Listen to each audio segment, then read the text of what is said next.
My name is Amy Jinks. I'm working with the GPA Coordination Unit, and I have the pleasure of facilitating your session and trying to keep you on time. And for me, this is one of the most unique sessions we have today at the HEC, because we're very privileged to be in the presence of energy entrepreneurs who are doing access to electricity and clean cooking solutions within refugee camps.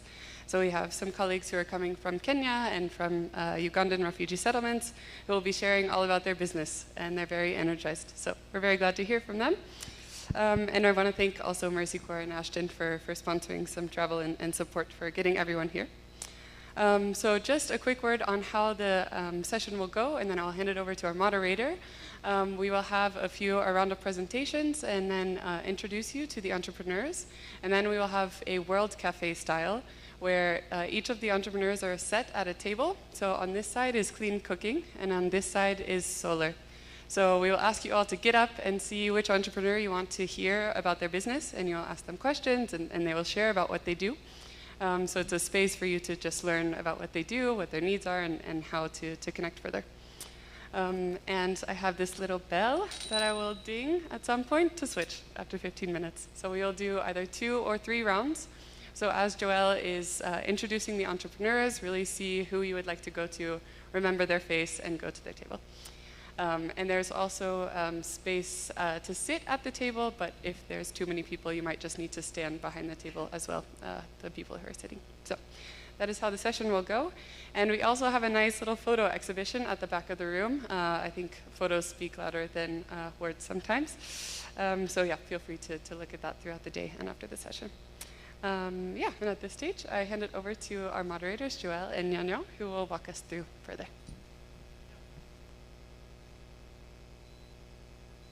Thank you so much, Amy, for giving us that structure of the events and what we are going to cover throughout. So just to mention that we have around 75 minutes, or we'll just make sure that we keep time and we maximize the time that we'll spend here.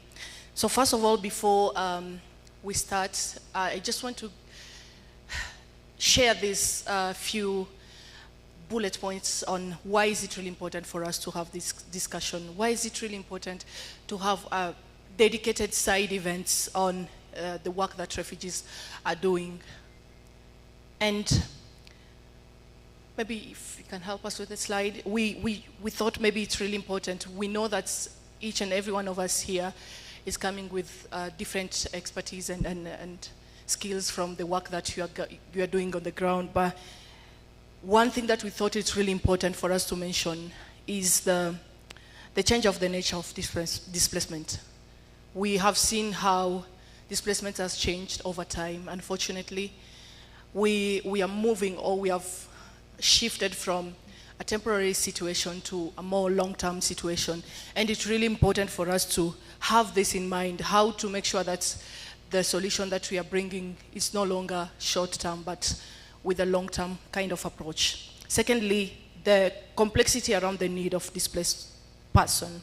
It's really important to think beyond just the provision of lighting and cooking when addressing the refugee need of the displaced person, as we all agree that energy is a key driver when it comes to development. It's connected to education, it's connected to livelihood, and other things that we have to take into consideration in order to have an holistic response that will address the need of this population. The other point is the valuable resources that we find within the displaced settings. This is really something that we don't have to take for granted. We have really great resources that we have to utilize. And for 2 main reasons, basically, and probably we might have more than 2, but I just wanted to emphasize on the cultural relevance of our responses and technicality on how we adapt the solution that we are providing to refugees. So those are 2 main points that a lot of solutions that we have seen in these settings are failing to address. So culture and how to adapt the solution to the situation that we are having. The impact of refugee projects. Again, we have entrepreneurs here today, and I'm really looking forward to have this conversation with them, hear from them, the work that they're doing. And we have seen how much the work that I'm doing is really beyond just provision of lighting and cooking. It's really more on employments and ensuring like the skills that we have there, it's really something that can take the community to the next level. And the ensuring that the solution is really sustainable, that's also something that we have to take into consideration. How to work with local organizations, how to work with refugee-led organizations to ensure that the solution is cost-effective and sustainable in the long term. And the last point is on how to restore dignity. Dignity is really a key when it comes to energy provision settings. It's really important to just think of a bulb. It's just really important to think of the restoration of dignity of the refugees. And it's really something that also gives them agency. It's really something that gives them independence in terms of relying on themselves. So this is just a few points that I just wanted to share with you before we start this conversation and hearing more from the entrepreneurs in the room. And I'll now take it to Andira, who is the researcher supporting some studies on refugee entrepreneurs and energy that is happening, the initiative that is happening. And just on that, before she comes on stage, my co-moderator will also join me here as she's just giving a few points, and then we'll take it from there. Please, Nyayo, you're welcome. And then you can introduce Andira on stage. Thank you.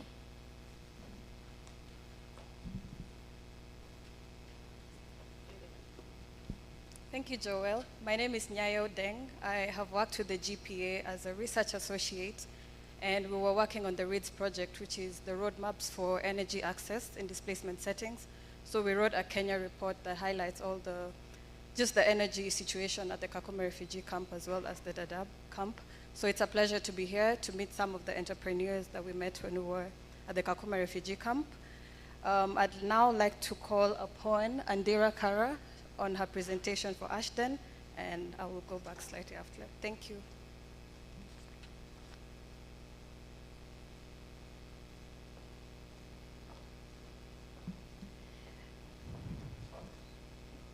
Thank you so much. Good morning, everyone. My name is Andira Yusuf Kara. I'm originally from Sudan. I've lived in Kenya for more than 20 years as a refugee, and I'm still a refugee, and this is really important for me today. Briefly, just to highlight the work that we've been doing regarding data and evidence, which is really key when it comes to some of these things that we are talking about today. We understand with the growing crisis, and particularly prolonged refugee crisis within this region that we live in refugee settlements and camps within this region, poverty, energy continues to be very, very challenging and produces so many challenges in these settlements. And this leaves a lot of people that live in these settlements with energy poverty, limited livelihood programs, inefficiency, pollution, but also deforestation. And we've seen that there are several solutions that have come up. Humanitarian agencies have come up with meeting this, but most importantly, they're proven solutions that refugee-led organizations and refugee themselves have come up with that are really important to highlight. So why focus actually on refugee-led energy access research? Maybe next slide, please. Ashton has been a key player in promoting innovative energy access solutions worldwide through particularly their annual awards. And in the last 5 years for running this awards, there are few applications that have come up from refugee-led initiatives. But we know when we go to these places, there are so many refugee-led organizations that are doing quite a lot. And it's in this where we've come up with this research to provide insights into, access to clean energy by these initiatives, and particularly to be able to highlight the importance of this refugee-led organization and proven solutions that they've come up with. And the research aimed to provide insights but also identify challenges, but most importantly, practical steps to unlock more inclusive financing, maximizing the impact of refugee-led energy work. For the research, maybe next slide, we identified 3 key, I would say, findings. One is the role of refugee-led organization, and we found that there's so many refugee-led organizations, so many refugee entrepreneurs that are actively addressing energy challenges with inclusive but also socially impactful solution. And like she mentioned, we're going to see some of them in the next round that we interviewed as well. And then there's also challenges that these refugee-led organizations face, but refugee entrepreneurs face. And primary challenge has been limited access to funding. And many struggle not only to secure funding to start some of these businesses, but also to scale up what were the businesses that they already have. Other challenges that we found that particularly are for this group of entrepreneurs is, their exclusion from decision making, but also lack of, refugee-centered financing initiatives. We also see another challenge on perception of refugee-led organizations. They're always perceived as high risk and, organizations that cannot be funded. And, difficulties in navigating application, but also funding criteria. Another thing that we found is on the steps. What are the steps that we can do in order for the intervention? So our research particularly outlined practical steps that funders, partners, but also humanitarian organizations can take to dramatically increase the growth of refugee-led organization clean energy initiatives. And some of them include, inclusive funding and investing calls which focus specifically on refugee-led clean energy. And there's so many other practical interventions that this research highlights. A short summary of this research on this report today, on the next slide please, is available on our website, and we look forward to launching the full report later this year.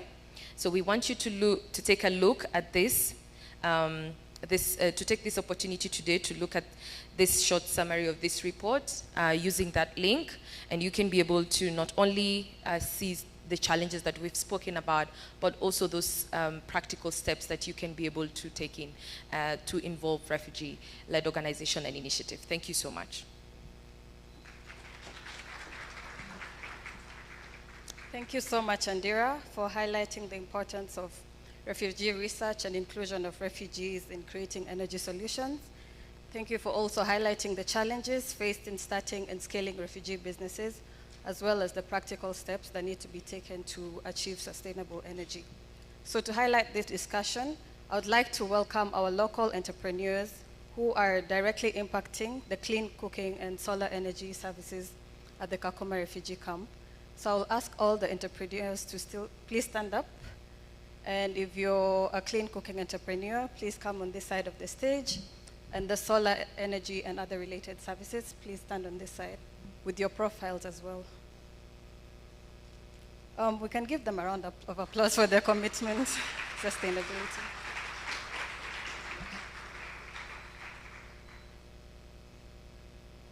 Yeah, you could just hold your posters. Clean cooking group on this side and the solar energy related services on that side.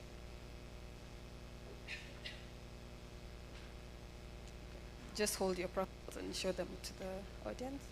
So for the clean cooking group, I'd like to introduce to you Farming and Health Education, represented by Marceline Munga, and he'll be on table number 1.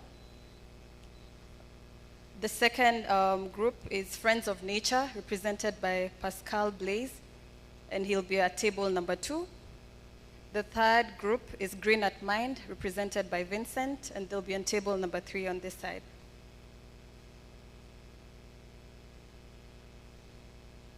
You can have your seats with the solar group.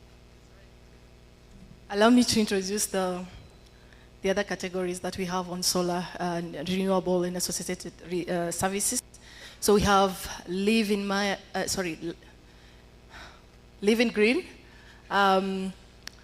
who will be taking table number, which number is that, sorry? Number 7, sorry. Yeah. And then we have Kakuma Ventures, and yeah, he's there taking table number 5. We have Fena Solar, with Harriet with us here taking number 6. Okapi Green, Vasco, representing the organization, is taking table number 4. And last but not least, Solar Freeze, with Pascal, taking table number 8. And as we are going with that, so the entrepreneurs will take the respective tables. We have numbers on the table. We'll just have a representative from each group to remain on stage, just share a little bit on what this work that they're doing, what is it really all about, what are the challenges, and then we are also giving you the opportunity to start thinking of which table to join. So thank you so much. You can go back, and we'll have Harriet on stage together with Vincent. Thank you so much. Please, you can have a seat.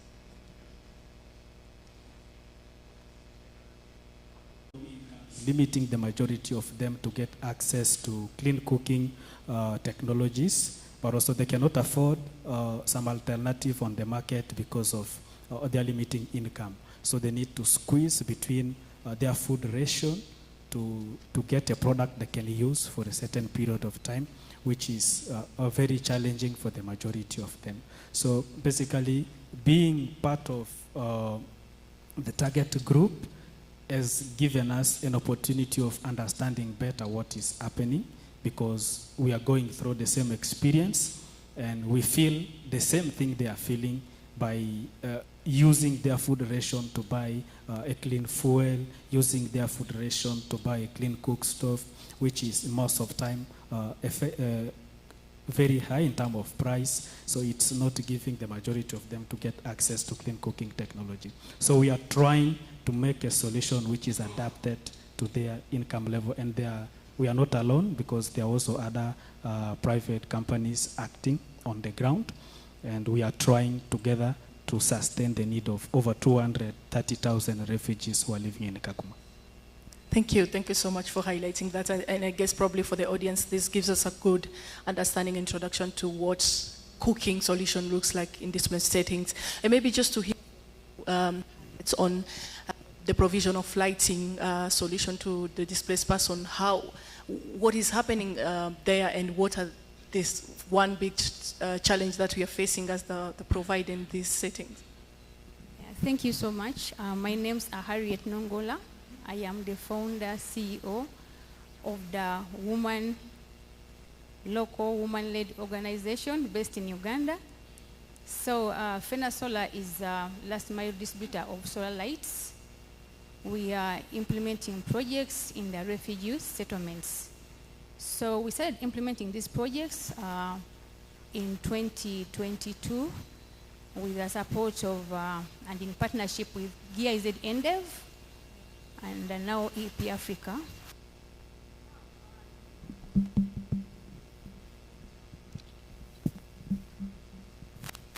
Yeah, so the big challenge working with the refugee settlement, refugee population and the communities is that, of course, these are just displaced people, and they end up in those settlements. So, as companies, as an entrepreneur, I'm being enabled to go and do service delivery, sell to our target customers who are the refugees. But the big challenge is that the refugees are not enabled. Nothing is done like to build their financial capacity to be able to purchase the solar systems. So they are kept in that, like, with that concept, like, they can't afford to buy bigger systems, and they should be subsidized. So we feel that there should be a lot of more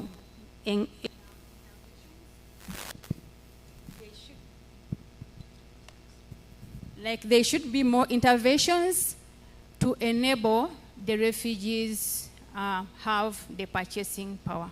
Thank you. Thank you so much again for highlighting that. And I really like the point of the limitations that are there for refugees to access the solution that you guys are providing. And maybe as we are moving now, and thank you so much, you can now join your respective tables.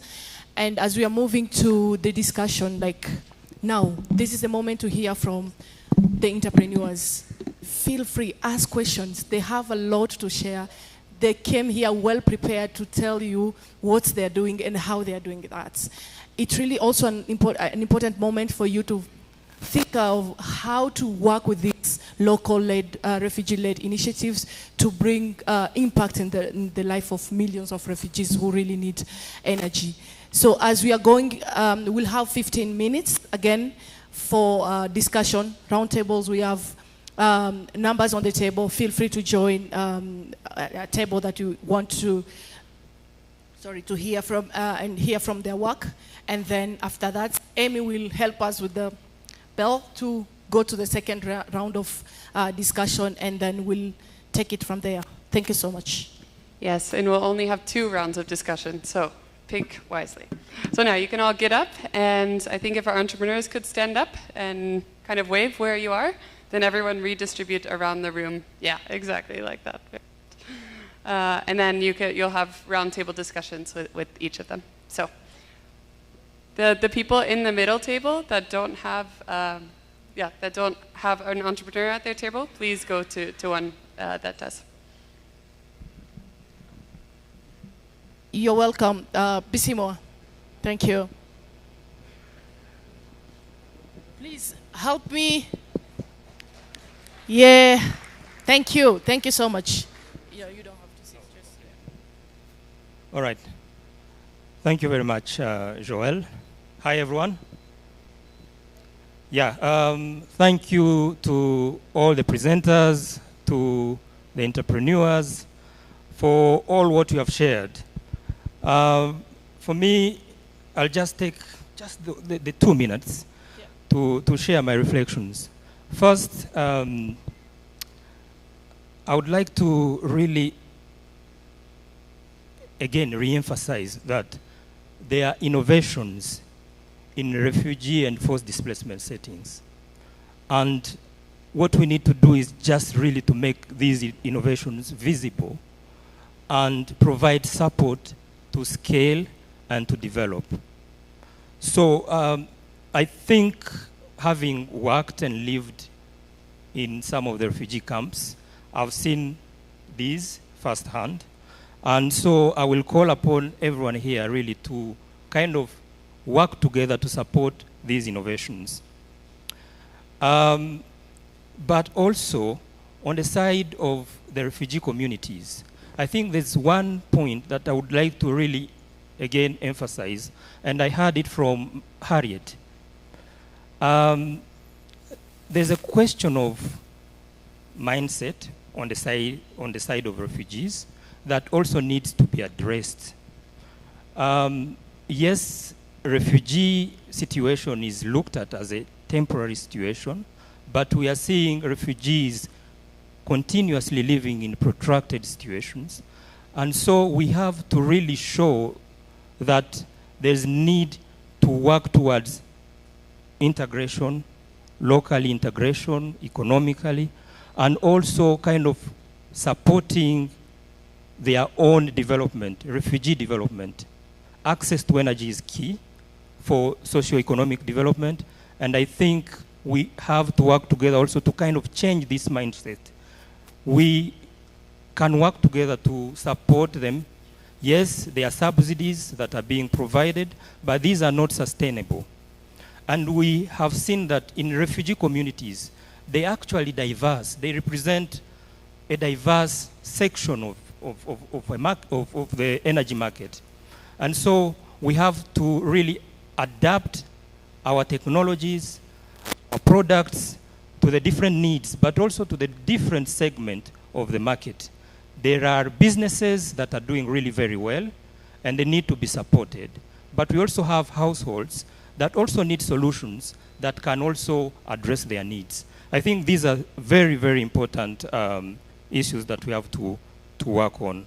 Thank you very much. Thank you. Thank you so much for highlighting those ones. Allow me to pass it on now to Marriott for a quick words. Thank you. Thank you so much.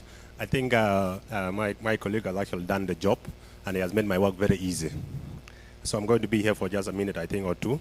But I think what came out from our conversations are very critical. One is the need for us to actually transform the communities that we're actually working in so that they can actually be able to afford some of the products that we're actually giving them.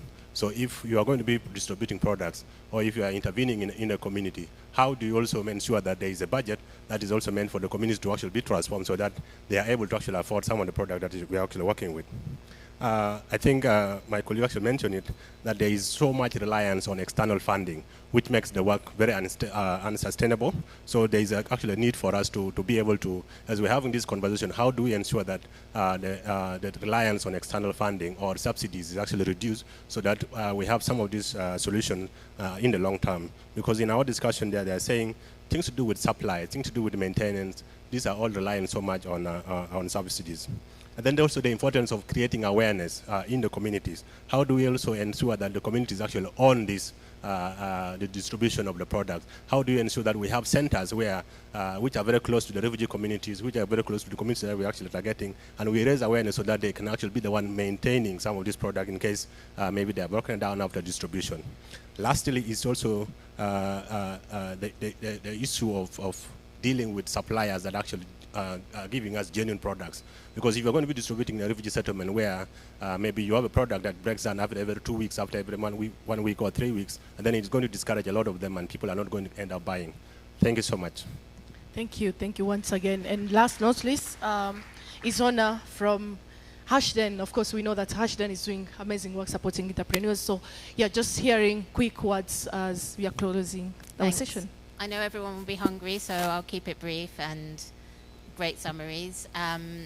We heard lots of information about the challenges during the plenary, and I hope that as you've gone around the different tables this morning, you've heard some of the opportunities, some of the innovations, some really inspiring stories around what is happening both on the technical, the enterprise and the social development that many of the refugee entrepreneurs have been working on in the settlements and the communities who they work with. So I think as you go off for lunch, take away with you that there are some fantastic organizations out there, and that everyone who is working in the humanitarian energy space should be thinking about how we can work with these opportunities that are already on ground, who are there for the long term, who have really deep knowledge of the communities and the customers they're serving, and could really, really add value to the work that we're all doing and the efforts that we're all making. And please read our report. Thank you. Thank you so much for those words. And allow me to say thank you again for having me, facilitating the discussion, and alongside my colleague Nyayo. And I'll now officially pass it on back to Amy for closing, and we can go towards taking our lunch. Thank you so much. Thank you all. I think we should give a big round of applause for all the presenters, entrepreneurs. Thank you, Joel and Nyanya, for moderating. And yes, I hope that you get connected. I think it's very obvious that these businesses have the capabilities to serve their communities. So I think we need to put our heads together as well to see how to support as much as we can. So I hope the connections made today will make some steps towards that. And now, importantly, we get to go to lunch. At the back of the room, we'll have our colleague Phil, if you want to raise your hand, who has lunch vouchers. And the lunch is on floor 2 near the pool. So make sure you don't leave the room without a blue voucher for lunch. And bon appetit!